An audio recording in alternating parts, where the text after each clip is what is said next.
불의한 정직이 계속 이어가고 있습니다.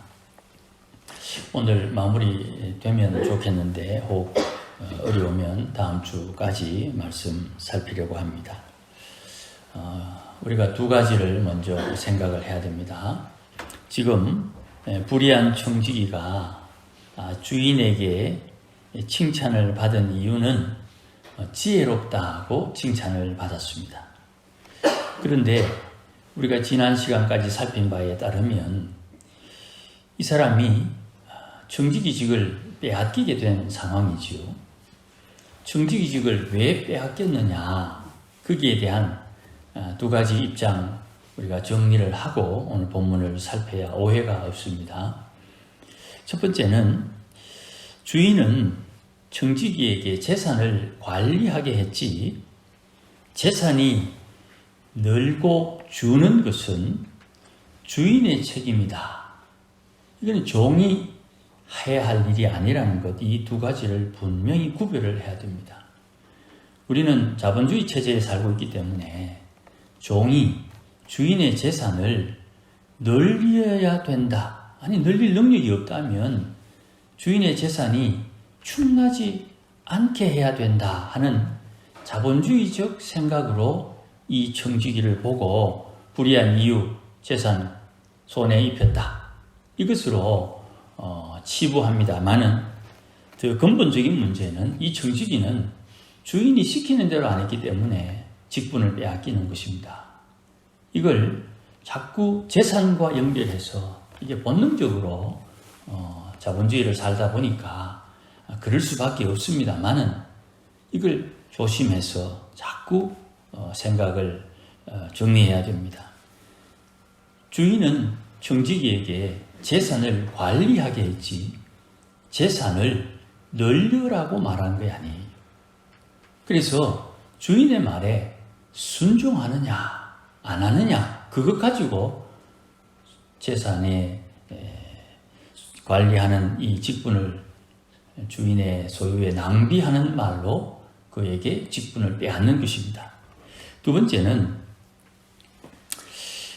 이 직분을 행할 때에 주인이 시킨 대로 행하지 않았다. 이것을 조금 더 강조를 하려고 합니다. 주인이 시킨 것 하라 하면 해야 되고 하지 마라 하면 안 해야 되는데 주위에 있는 사람들이 그거 이래야 되는데 라는 말에 휘둘린다 이 말입니다. 이 말은 우리가 내가 들어야 되는 말의 그 기준이 하나님 혹은 주인에게 있다는 것을 내 마음에 확실히 새겨둬야 된다는 말이에요. 그런데 이것을 가지고 주인이 시키지 않은 것을 내가 보기에 이게 돈 더 되겠다, 이게 좀 더 유익하겠다 하는 걸로 행하게 되면 그건 주인에게 책망을 받게 되는 것이에요. 이 두 가지, 주인은 그에게 맡겼고 주인은 그에게 자기가 시킨 대로 행할 것을 요구하는 것입니다. 대신 자기가 시킨 대로 했더니 재산이 줄었다 늘었다는 것은 주인이 책임질 일이라는 것, 그것을 먼저 우리가 정리를 해놓고 오늘 본문 불의한 것, 또 불의한 것에 충성하는 것, 또 큰 것에 충성하는 것, 이런 말씀들과 좀 연결해서 설명을 할 수 있을 겁니다. 만약에 재산에 우리의 관심이 끌리고 있다면 청지기의 잘못은 덮어두고 재산 문제를 가지고 이 청지기를 평가하게 됩니다. 이건 예수님께서 이 본문, 이 비유를 하신 본래의 뜻과 조금 차이가 나는 오해가 생길 수 있습니다. 내가 일을 잘하는 기준이 이 청지기 생각에 재산을 늘렸다. 이게 이 청지기가 일을 잘하는 기준이 아닙니다. 그래서 이 청지기는 자기가 주인의 소유를 낭비했던 그 원인이 있고 그것 때문에 주인은 저의 직분을 빼앗게 되는 것입니다. 그러니 주인이 시킨 일을 하지 아니함으로 소유가 낭비된 것입니다. 그 시키지 않은 일은 우리가 살폈던 대로 게으를 수도 있고 능력이 못 될 수도 있고 때로는 다른 사람의 귀에 꼬임에 빠질 수도 있고 뭐 그런 여러 가지 상황을 상정할 수가 있습니다. 그러니 주인이 시킨 일을 순종하느냐, 주인이 시킨 일을 행한다고 주위 사람들에게 구박받을 수도 있죠. 주인이 시킨 대로 행한다고 손찌검 당할 수도 있습니다. 그런 내용이 성경에 나오죠. 누가복음 20장에 나오는 포도원 농부의 비유라는 것이 있습니다. 복음서에는 이 비유는 한 번 나옵니다. 포도원을 빌려주고 주인이 세를 받으려고 종을 보내었더니 종을 구박하고 종을 때리고 뭐 이러다가 상속자 아들을 보내면 말을 듣겠거니 하고 아들을 보냈더니 아들을 죽이면 이 포도원은 우리가 가질 수 있다 하는 심각한 오해를 해가지고 그 아들을 죽였다. 그랬더니 그 주인이 이 포도원 사람들을 징벌하러 오게 됐다 하는 내용입니다. 여기에 보면 종이 몇 명 나오는데 종을 보내었더니 농부들이 종을 때립니다. 농부들이 종을 능욕합니다.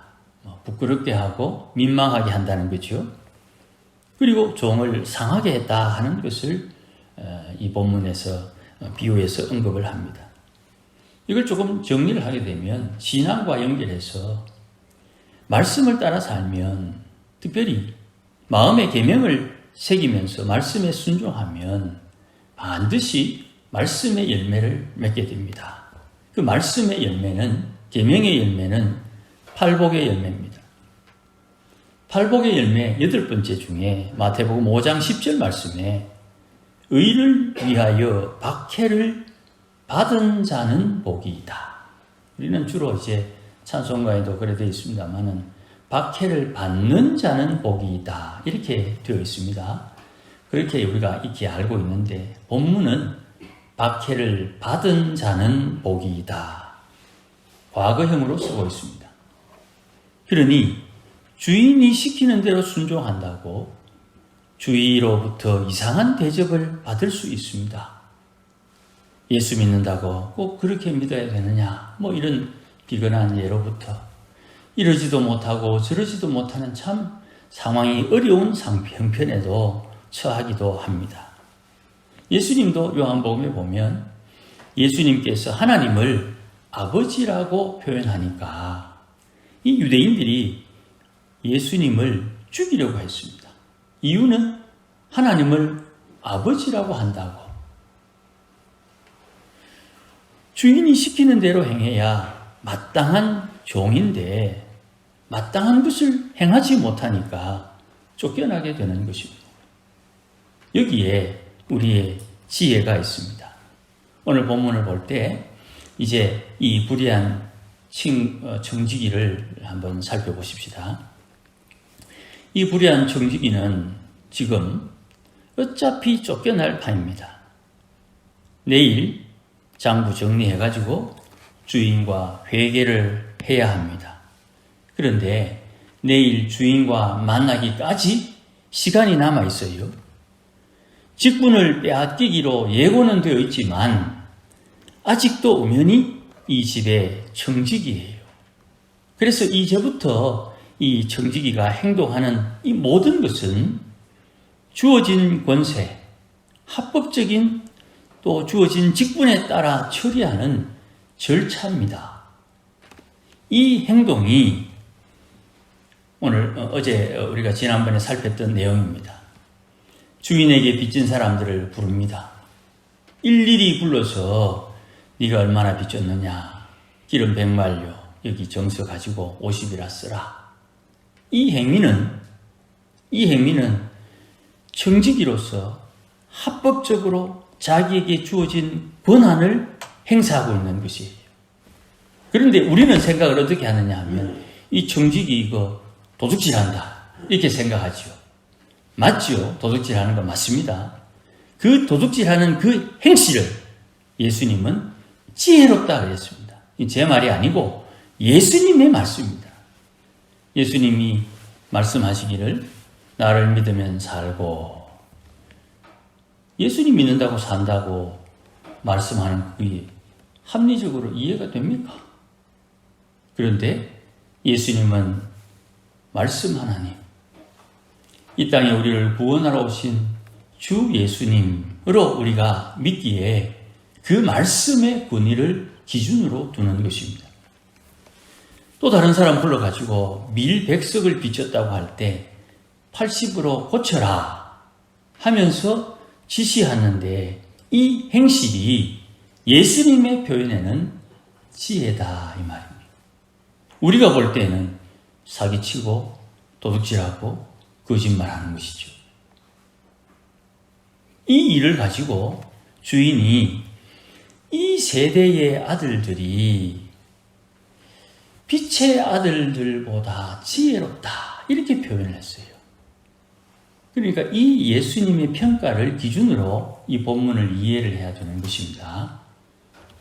우리는 누구나 지금 다 공감되게 이 사람이 틀렸는데, 이 사람이 잘못했어요, 이 사람이 지금 거짓을 하고 있고 사기를 하고 있고 이 사람이 지금 도둑질을 합법적으로 하고 있어요 라고 여기 있는 우리 모두가 다 동의하는데 어째 예수님은 이렇게 표현을 하느냐. 이렇게 예수님께서 이해하시기 때문에 우리가 거기에 기준에 맞추어서 이 본문을 살펴야 되는 것입니다. 오늘 본문 13절 마지막에 보면 결론으로 예수님께서 지바인에게 정직이죠. 두 주인을 섬길 수 없다. 이를 미워하고 저를 사랑하거나 저를 중히 여기고 저를 경히 여기는 것이 마땅하다. 그러면서 정리하는 한 구절입니다. 하나님과 재물을 겸하여 섬길 수 없다. 이 청지기에게 예상되는 두 주인, 진짜 주인, 그리고 돈이 주인이다. 그런데 이 청지기는 누구를 선택했느냐 하면 돈을 선택하지 않아서 돈을 허비하고 주인이 자기에게 준 합법적인 권한을 사용했다는 거예요. 그러니까 주인의 방법을 선택한 거예요. 좀 마음이 불편할지는 모르지만 이게 이해되어야 되는 것입니다. 하나님과 돈 중에 누가 나의 주인이냐? 이런 질문에 맞닥뜨릴 때 내 선택은 언제나 하나님을 선택해야 되는 것입니다. 재산이 늘고 주는 것은 생각해서 지우세요.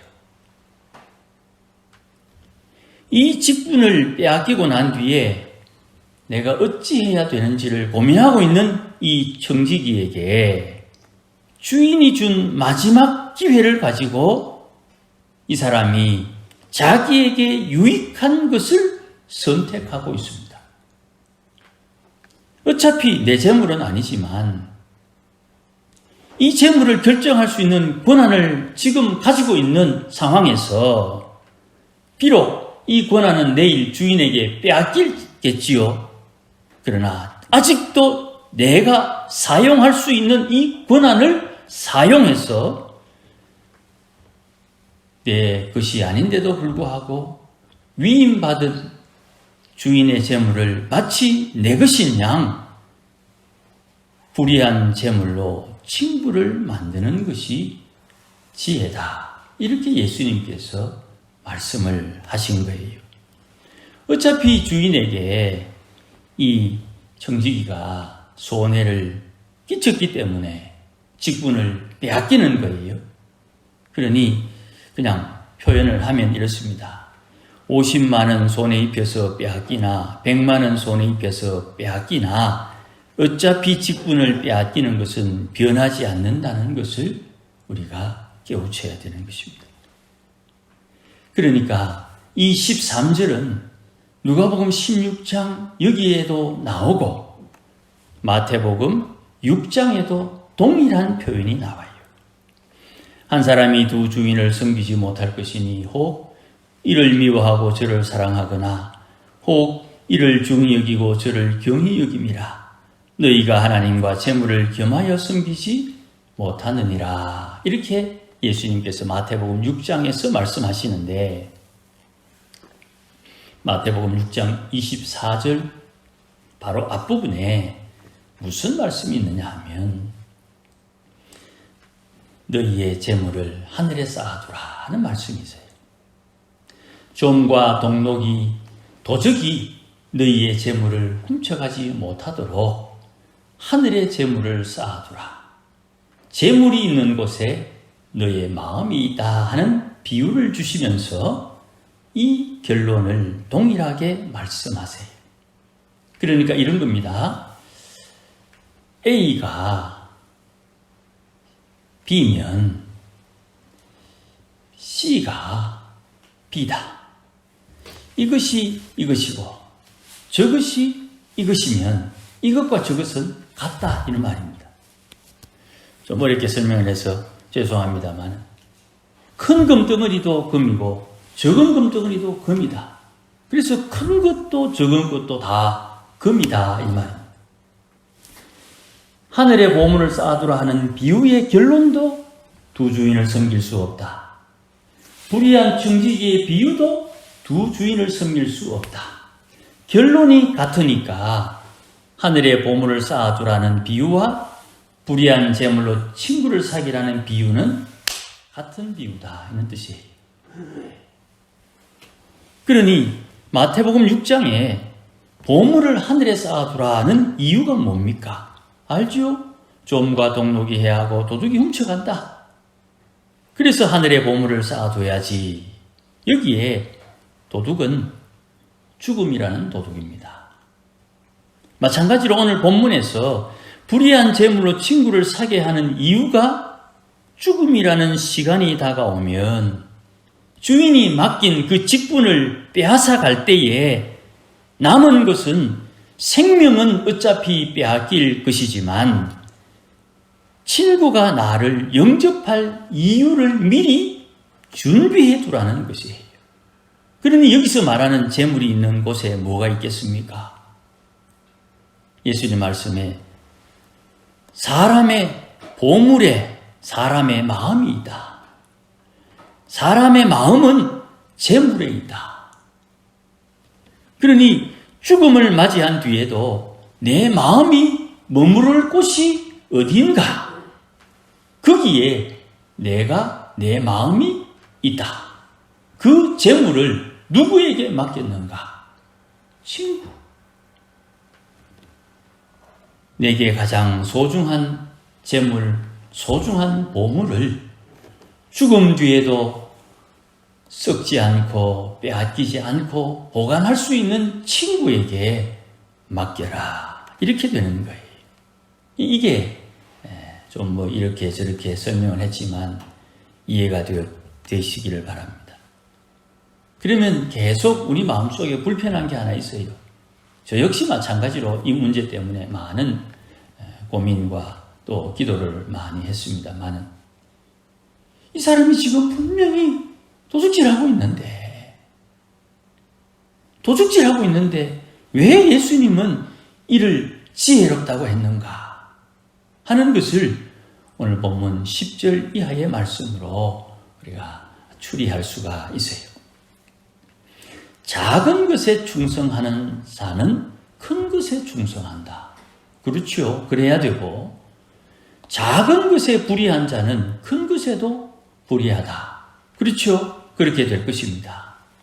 그런데 11절에 예수님 불의한 재물에도 충성하지 아니하면 불의한 재물에 충성하면 큰 것에도 불의할 텐데 불의한 것에 충성하라. 이 말씀이 쉽게 이해가 안 돼요. 그런데 뒤에 붙어 있는 말씀은 더 우리를 곤혹스럽게 합니다. 불의한 재물에 충성하지 아니하면 누가 참된 것을 너희에게 맡기겠느냐. 참된 것을 주기 전에 불의한 것을 가지고 충성하는지를 보겠다 하는 의도가 여기에 보이지요. 참된 것을 맡기기 위해서 불의한 것을 가지고 충성도를 측정하겠다는 거예요. 충성. 작은 것에 충성하면 큰 것에 충성하지. 불의한 것에 불의하면, 작은 것에 불의하면 큰 것에도 불의하지. 이 지금 대화가 뭔가 논리에 안 맞다 이 말입니다. 예수님이 우리를 지금 정신 헷갈리게 하려고 이렇게 하느냐. 그게 아니라 13절을 이해시키기 위해서 지금 하시는 말씀인데 이 말씀을 하나님의 기준, 예수님의 기준으로 받아들여야 된다 이 말이에요. 지금 이 종이 도둑질하고 있다니까요. 그런데 이 도둑질하고 있는 이 종을 향해서 불의한 것으로 충성도를 시험하고 있다. 12절 진짜 중요한 말씀입니다. 남의 것을 가지고 충성하지 아니하면 너희의 것을 너희에게 안 준다. 내 것을 내가 받을 수 없는 조건은 남의 것에 충성하지 못할 때.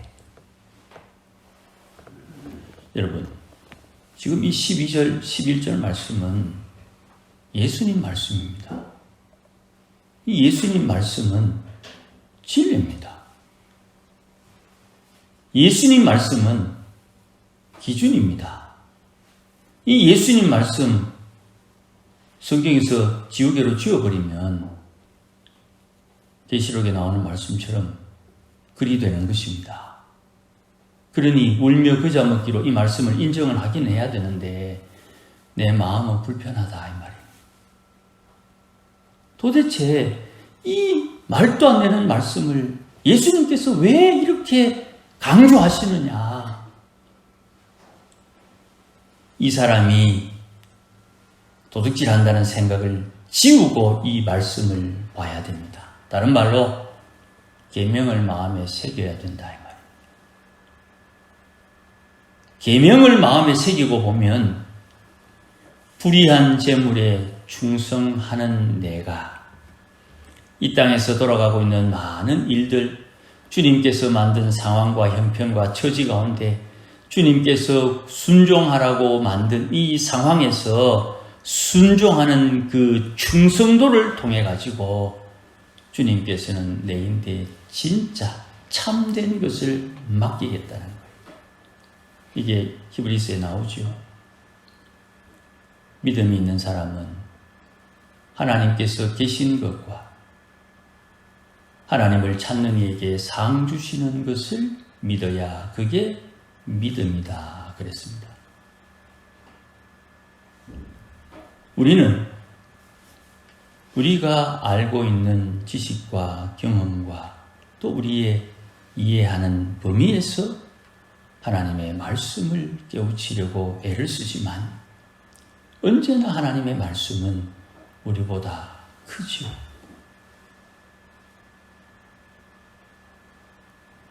주님께서 낭망하고 있는 가운데 우리에게 찾아오셔서 괜찮아 라고 말할 때 말은 안 해서 그렇지만 속에 하나님 지금 상황이 지금 이런데 뭐가 괜찮습니까? 이렇게 말하고 싶은 마음이 꿀떡 같은데 하나님한테 잘못 말해가지고 책망받을까 싶어서 말은 못하지만 속은 답답하고 주님께서는 기도해라, 주님께서는 찬송해라, 주님께서는 감사해라, 주님께서는 축복해라, 주님께서는 사랑해라. 그런데 내 속은 지금 뒤집어지고 난리 법석이라는 거죠. 그런데 주님은 이 말씀을 통해서 그런 상황을 통해서 불의한 재물에도 충성하지 아니하며 주께서 만든 상황에 주님의 말씀에 순종하지 아니하면 참된 것을 너희에게 안 맡긴다. 남의 것에 충성하지 아니하면 너희 것도 너희가 받을 수 없게 되는 이런 상황이 발생될 수 있다고 예수님이 지적하는 거예요. 그러니 이 비유의 처음으로 돌아가서 이 사람이 직분을 빼앗기는 이유가 무엇인가? 주인이 시키는 대로 안 하기 때문에 그렇다 이 말이에요. 주님께서 시키는 대로 안 하면 내가 이렇게 하고 저렇게 하고 뭐가 되는 것 같은데 결정적인 순간에 이게 외통수라 그러지 않습니까? 장기나 바둑이나 다 그냥 뻔히 아는데도 불구하고 감당할 수 없는 상황에서 어려운 일을 겪게 되는 이런 상황이 생긴다는 거예요. 그러니 여기서 말하는 이 충성, 성령의 열매 중에 나오는 것입니다. 성령께서 인도하시는 대로 내가 충성해야 되는데 성령께서 내 안에 계신 성령께서 이리하라 저리하라 하시는 그 말씀에 순종함으로 내가 받아야 되는 나의 것을 받을 수 있는 기회를 제공받게 되는 것입니다. 당장 처음 이렇게 들어서 이게 얼마나 깊이 우리 마음속에 이해가 되고 또 깨달음이 얼마나 깊겠습니까? 소금 덩어리를 입에 넣으면 소금이 조금씩 녹으면서 짠맛이 계속 나는 것처럼 설탕, 조청 이렇게 덩어리 하나 먹으면 조금씩 단맛이 계속 나는 것처럼 이 말씀을 묵상하는 가운데 우리의 지혜와 하나님의 지혜의 그 근본적인 차이를 깨우치고 우리가 지금 어찌해야 되는지를 하나님이 주신 상황 가운데 선택할 수 있어야 되는 것입니다. 잊지 마십시다. 나는 내가 내 인생을 평가하고 결정하는 것이 아닙니다. 나는 오늘도 주의 인도하심에 순종하며 사는 하나님의 사람이라는 것을 잊지 말아야 됩니다. 내가 이것을 선택하는 것, 주님께서 이것을 선택하라고 하셔서 선택했다는 신앙으로 그것을 선택해야 되는 것입니다. 그런데 내가 그렇게 신앙으로 선택을 했는데 누군가 나를 폄하하거나 능욕할 때 그거는 주인이 책임져 주는 것이에요. 제가 늘 강조하지 않습니까?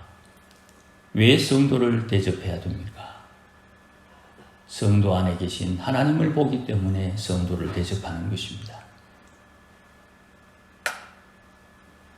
하나님께서 그 성도 안에 좌정해 계시기 때문에 그 성도를 대접하는 것이지 세상에 천상천하 유아독존인데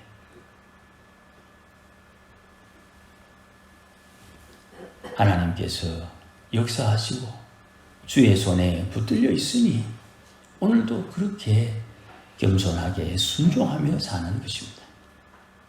주 하나님께서 하나님의 일을 결정하실 거예요.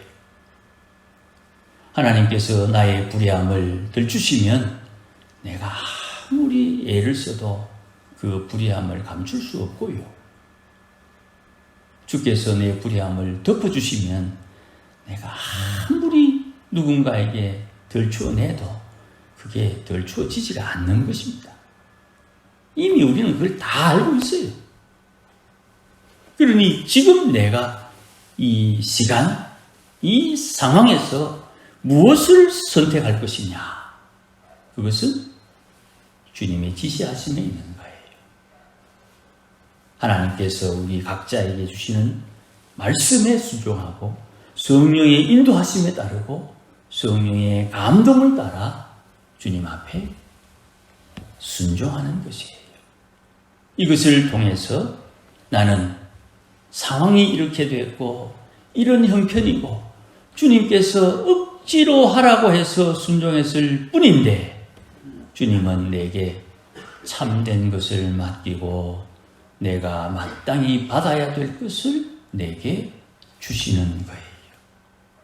그러니 우리는 주님 앞에 마땅히 해야 할 바를 행할 수 있는 지혜와 믿음이 있어야 되는 것입니다. 주께서 날마다 공급하시는 일용할 양식을 받아서 우리의 신앙과 우리의 믿음이 자라날 수 있기를 주의 이름으로 축복합니다. 기도하십시다. 하나님 아버지 고맙습니다. 불의한 재물로 친구를 사귀는 일이 주위에 있는 사람들에게 오해를 받을 수 있겠지만 내 안에 계신 성령께서 오늘도 하나님의 말씀으로 성령의 충만함으로 성령의 영감 가운데 인도하고 있음을 분명히 알고 하나님 외에 다른 신이 없으니 하나님께서 우리의 주인 되시고 예수 외에 다른 구원자가 없으니 예수님께서 내 인생의 주인 되셔서 오늘도 인도하심을 따라 주를 섬길 때에 약속하신 그 크고 놀라운 은혜와 복을 받아 누릴 수 있도록 은총을 덧입혀 주시옵소서. 오늘도 주의 백성들 믿음으로 바라보는 바 그 일을 위해서 오늘도 원인을 제공하며 원인을 준비하며 원인 되는 것을 선택하며 살도록 은총을 덧입혀 주시옵소서. 예수님의 이름으로 기도하옵나이다. 아멘. 이제는 우리 주 예수 그리스도의 크신 은혜와 하나님 아버지의 크신 사랑과 성령님의 충만하심과 인도하심이 오늘도 하나님 앞에 믿음으로 살기를 다짐하여 주의 성령의 인도하심을 따라 주를 섬기기를 소원하는 모든 믿음의 권속들 심령 위에 이 땅에 사는 동안 우리가 겪는 모든 일을 통하여 하나님 앞에 충성됨을 증명하여 하나님께서 약속하신 은혜와 복을 누리기를 소원하는 믿음의 권속들 심령 위에 가정 위에 일터 위에 자녀들 위에 우리 교회 위에 이제로 영원토록 함께 계실지어다. 아멘.